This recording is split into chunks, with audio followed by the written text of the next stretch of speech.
Hello everyone, and welcome to Balckwell's Books. Today we're going to be discussing two books, Robinson Crusoe by Daniel Defoe and Typee by Herman Melville. And we're going to be looking at the ways in which these two books tackle similar subject matter in quite different ways, and the sort of different ideas and messages that we can glean from each of them, and also the ways in which they represent the different eras in which they were written. So you may have heard of these two books, you may even have read them, but you have never watched a YouTube video in which I talk about these books, unless, of course, you're watching this video for a second time, and that's the tagline of this particular show.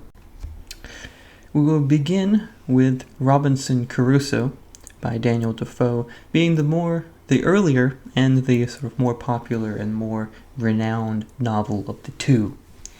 This book was published in 1719, one of the earliest examples of the English novel, and it is about a man named Robinson Crusoe who was shipwrecked and left alone on a deserted island off the northern coast of Brazil, left to fend for himself. This is a paradigmatic Enlightenment novel. Here we have a solitary European man left to use the deductive powers of science and reason in order to fend for himself and, in effect, rebuild civilization on an individual scale. Now, Robinson Crusoe, before he ends up on this island, is a very unlucky man in general, particularly when it comes to boats. Before being left on this island off the coast of Brazil, he is involved in several other shipwrecks, and in fact, every boat he gets upon wrecks. And in this way, he's frowned upon by fortune and has a somewhat antagonistic relationship with nature. In some way, it seems he has transgressed against God. It's very much implied that he has in some way sinned, and I think the sin is when he runs away from his parents to get on a boat. Because of that, boats are now cursed items, cursed objects in Robinson Crusoe's life. However, this relationship with God is mostly shown through his relationship with nature, which is, like I said, antagonistic, which is generally the way nature was seen in the Enlightenment, in this their formulation of Christianity. So Robinson Crusoe is thrown away from civilization, and he's left by himself. And he has no particular knowledge or skills, no specialized skills or knowledge. At first, he leans from the resources on the boat. So the boat actually capsizes quite near, or it ends up beached on the beach. And he's able to get some resources from the boat and start to live in a somewhat primitive manner. Not able to do so well. He's very sad and unfortunate, a wretched individual. But over the course of time, he starts to learn things for himself, and he learns things by basically just trying. So he learns how to weave baskets, he learns carpentry, and eventually, through a bit of luck, he is able to perform agriculture, grow corn, and I think just corn, but corn's pretty good, and animal husbandry. So in this way, he sort of goes through several steps of civilization, or as they would consider the steps of civilization at the time. So he begins as a hunter-gatherer. So all he has is these resources from the boat, of course, and then whatever he can gather from the island, walking around, picking at fruits, or grabbing branches or whatever. Hunting goats, because he has a gun. He still has a gun. But eventually he realizes that walking around and killing goats one by one ain't going to get him very far. So he has to build a fence, and he gets the goats to come into the fence, and then, he's performing animal husbandry. So in this way, all alone through the course of his one life, he is sort of developing European civilization all by himself. He is, the goat herder and the butcher and the cook and the carpenter and all these things all at once. And so he ends up eking out a pretty decent life for himself, using his science and his reason to fight against the evil powers of nature.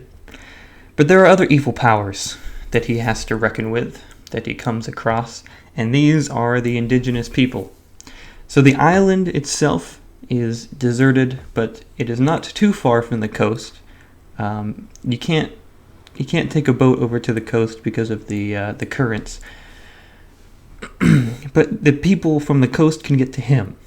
And the people on the coast are savages, and they are savage cannibals. And they only come to the island in order to perform pagan, satanic rituals of cannibalistic frenzy. And because of this, Robinson Crusoe is somewhat afraid of them.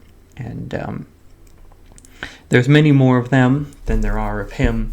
And he doesn't want to get et and had for dinner.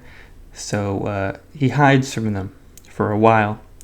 But eventually, due to his ingenuity and everyman genius, he ends up sort of outdoing these natives at their own game. That's sort of the story, or one of the sort of themes carrying through Robinson Crusoe. So these indigenous people, of course, have lived in this area for a very long time, at least hundreds of years, if not thousands of these particular people. I mean, we don't know who they are because they're just called savages in the book. But they're still very primitive people in Robinson Crusoe's eyes, and of course they're pagans and they eat people, and they haven't figured out certain things that Robinson Crusoe can figure out. So in this way, Robinson Crusoe kind of beats them at their own game, on their own turf. Here he is in a land that he has never before been to. And in a very short time, over the course of a single lifetime, Robinson Crusoe himself is able to construct a more civilized way of life, only for himself, and sort of prove the dominance of the newfound powers of European science, European reason, the scientific method. And in this way, we see the sort of justification, or a justification, of sort of Eurocentric globalization, I guess, or global colonialism, in that it doesn't matter where you put a European on Earth.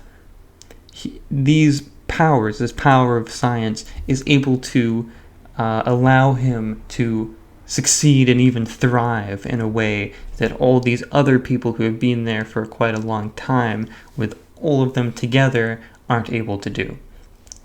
And so we see this in that Robinson Crusoe very quickly finds that he has some military interactions, let's say, with the indigenous people, and beats them.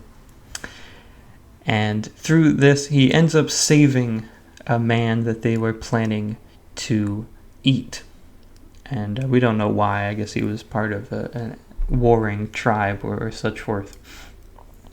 And this native who Robinson Crusoe saves, he's a good one, he's a good guy, because he realizes the power or the dominance of Robinson Crusoe, the European genius of science, and agrees to become his indentured servant.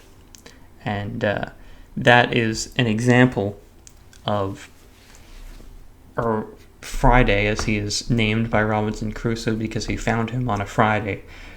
Friday is sort of an example of a native person who comes to terms with the new way of the world and realizes the state of things. And as such, he's a very smart individual. So we see in Robinson Crusoe as I said before, a justification of this Western-centric, this sort of Euro-dominant global exceptionalism that is based on science and reason and the powers that they give to European people.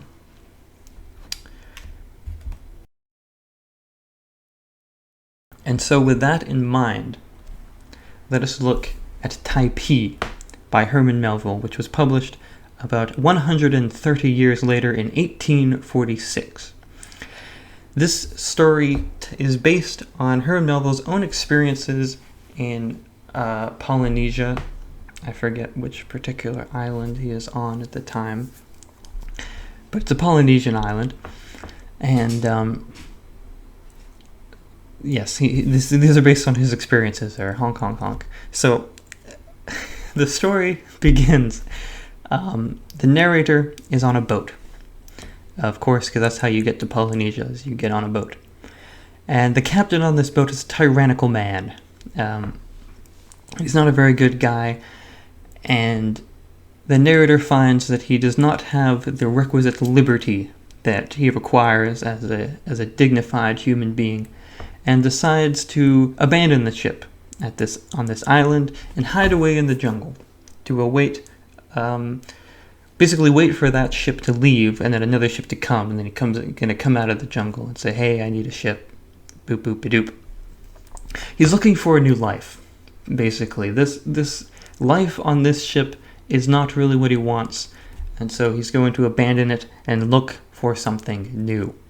And so here we already have a bit of a contrast with what was going on in Robinson Crusoe, because Robinson Crusoe was cast away from Western civilization, not by his own doing. It's an act of God, if you will. Whereas in Typee, the narrator consciously abandons Western civilization. At first not really knowing he's doing so, but he jumps from the boat himself. He says, "This is tyrannical, this is no good, I need my liberty, I'm going to go into the jungle with my buddy Toby." And we kind of see here a theme that comes up quite often in Melville's books and in his later books as well, which is the tyrannical nature of life at sea.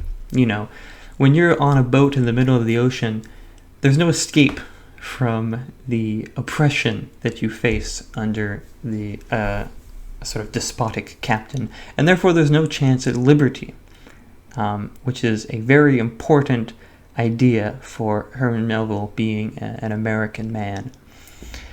So at first, they go off into the jungle. The narrator and Toby are in the jungle, and like Robinson Crusoe, they have a tough time of it at first. They are strangers in this land, and they are purely at the whim of nature. They can't find food, they can't find shelter, or they can't find water. They're just sort of wandering around. They bring some bread from the ship, but they tie it up in the same bag as their tobacco and end up with mushy bread with tobacco bits all in it, which they try to eat, and it doesn't make them feel very good. They make a little shelter in a ravine, but it's not very nice. They can't sleep, and eventually Herman Melville, or the narrator, I suppose, gets a fever and finds it difficult to go on. So on this island, as we find out, prior to these adventures, there are 3 tribes on this island.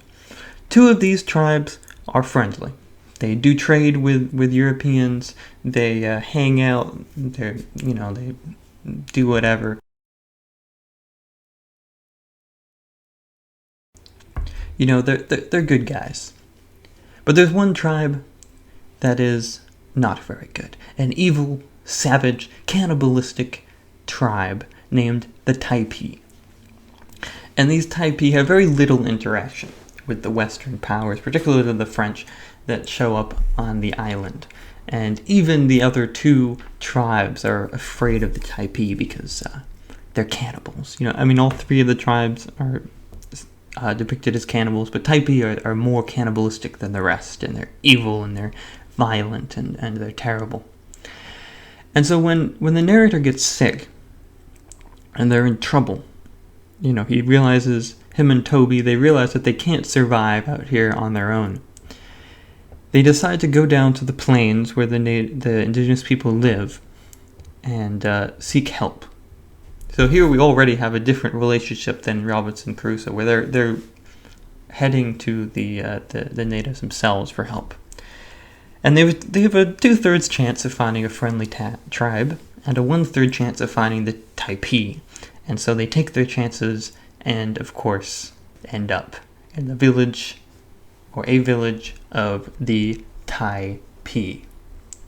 Typee, like I said, they're the worst of the worst. They are all the sort of stereotypes associated with indigenous tribes.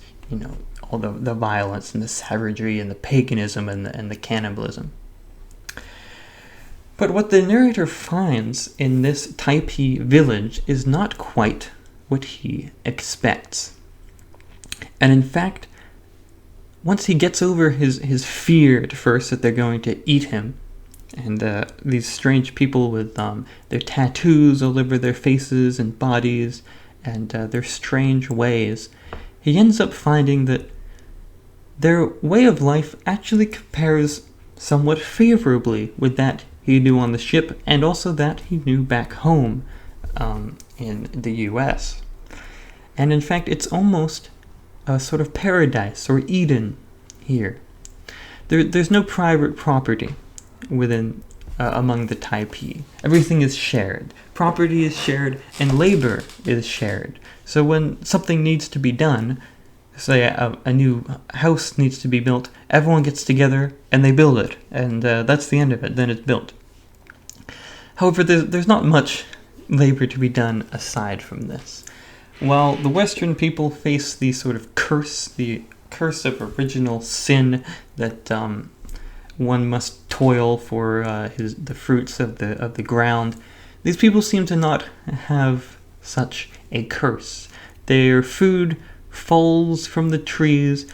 These breadfruits grow all around them in much plenty, and all you have to do is sort of grind them down into a paste, and you're good. There's no laborious tilling of the land, not very much toil.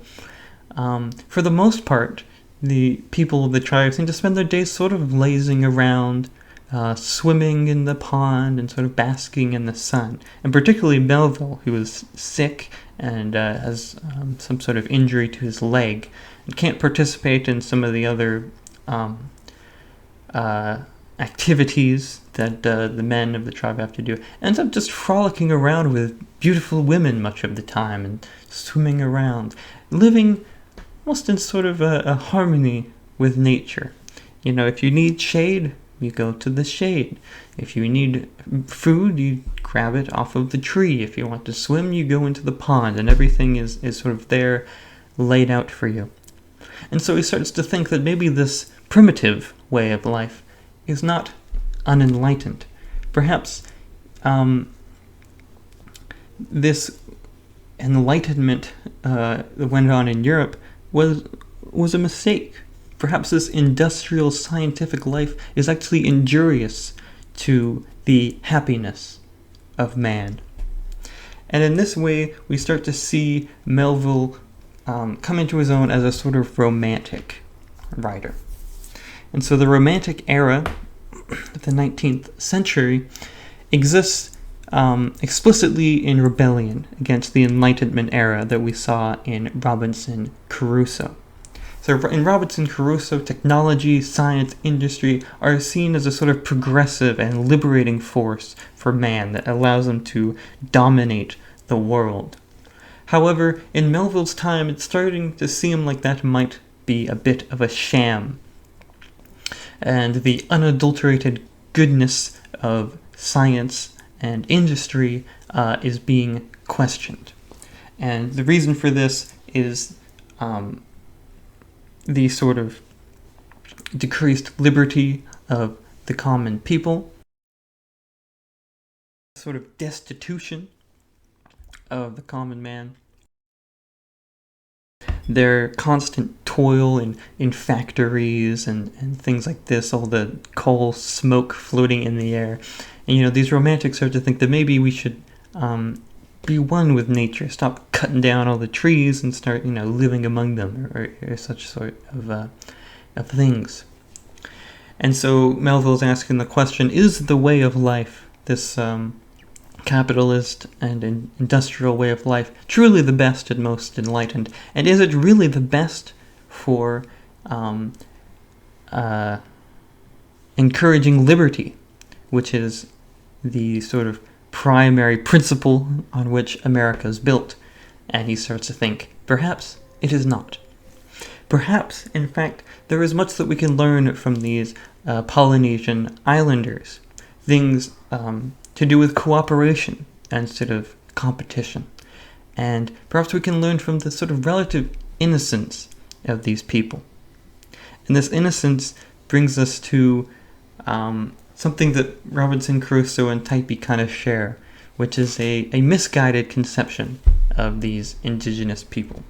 So while Herman Melville is much more positive or much more generous in his way of thinking about the Typee people than Robinson Crusoe is towards his unnamed savages, he still has a somewhat patronizing and condescending view of the natives of Typee. He sort of sees them as children, that they're innocent, and they have some sort of wisdom, but their wisdom is an innocent wisdom. It's the wisdom of children. They know not what they do, They just sort of run around and they don't have all these, prejudices that have been impressed upon them by the civilization in which they live. However, because these indigenous people are treated as children, it's presented that they can't really truly appreciate what they have here on this island, the abundance and the the sort of laziness at which they can live, the harmony and the struggling for the word for serenity in which they live. And there's the sense that it requires an enlightened man, like Melville, like the narrator, who has the knowledge of the European Enlightenment, the knowledge of what industry and science can do to make people's lives worse, in order to truly appreciate what they have here on this island. That because these native people are so innocent, that they don't even recognize how good they have it. And in this, the narrator sort of wonders, why are the Typee always at war with these other tribes when they have everything that they need? Don't they realize how lucky they are? But in his view, they can't. It only someone coming from the European way of life can realize, what's truly going on. So there's still this sort of sense that you need European reason. You need this some sort of harmony between these two way of lives. It's not just that the Typee way of life is necessarily better. And eventually, because of these sort of feelings, the narrator starts to yearn for his home. He misses his family, he misses the food from home, and he feels that he can bring back with him when he goes back some of what he learned on the island. And that it's too late for him to truly assimilate to the Typee way of life. It's too late. He's been corrupted already. But what he can try to do is go home and sort of re-enlighten the Enlightenment. Bring back this romantic way.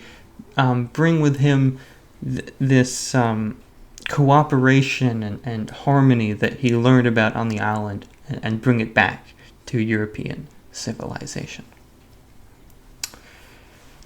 So we see here the two contrasting ways in which Typee and Robinson Crusoe deal with nature and with otherness, and the otherness of the indigenous people in particular.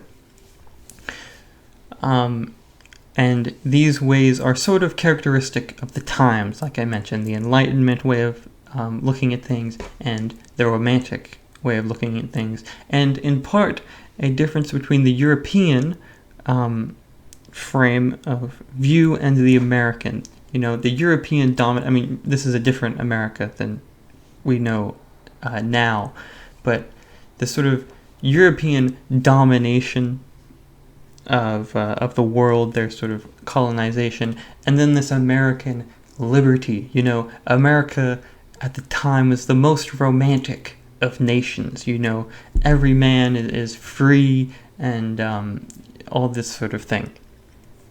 And this book, as I mentioned before, begins Melville's sort of romantic streak. He's always seems to be yearning for a new and different way of life, looking around to find ways in which he can augment the American way and make it more free, more liberating, and encourage more happiness for the people. So there's this sort of implicit criticism in Typee of Western ideas. While Robinson Crusoe is a celebration of the Western way of life, Typee is more critical. And Melville suggests something that he will suggest many more times throughout his literary career, that one can learn from everyone. That there's a sort of wisdom in every nation and in every way of life, and that perhaps that we being Americans in his case, don't know as much as they think they do. They don't have the perfect system. And perhaps the sort of light of God shines equally on all the people of the world, not just on the Europeans. So, that's what I gotta say about that. In conclusion, what I just said was the conclusion. But I would recommend these two novels if you're looking for the answer to the question of whether I recommend these two novels. The answer is yes. Robinson Crusoe can be a bit harder to stomach in the modern day. He's a bit of a jerk and a bit of a weirdo, and a lot of the things he says you will obviously not agree with. But there's also this sort of tale of redemption that comes through Robinson Crusoe that is interesting, a sort of religious redemption that he comes to throughout the story, which I found a little bit interesting, though I can easily see it can easily be considered quite hypocritical that he comes to this Christian understanding and then acts in a very unchristian manner towards other people.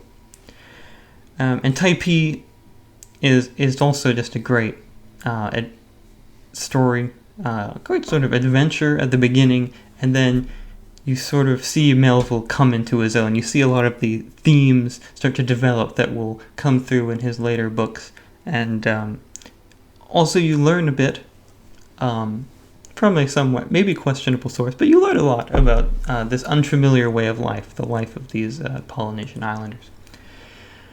So that's that. I hope you enjoyed this. I enjoyed sitting here and talking about these books because I like them, one more than the other. Maybe you can guess which one. And I'll be back again one day when the ocean meets the sky. Goodbye.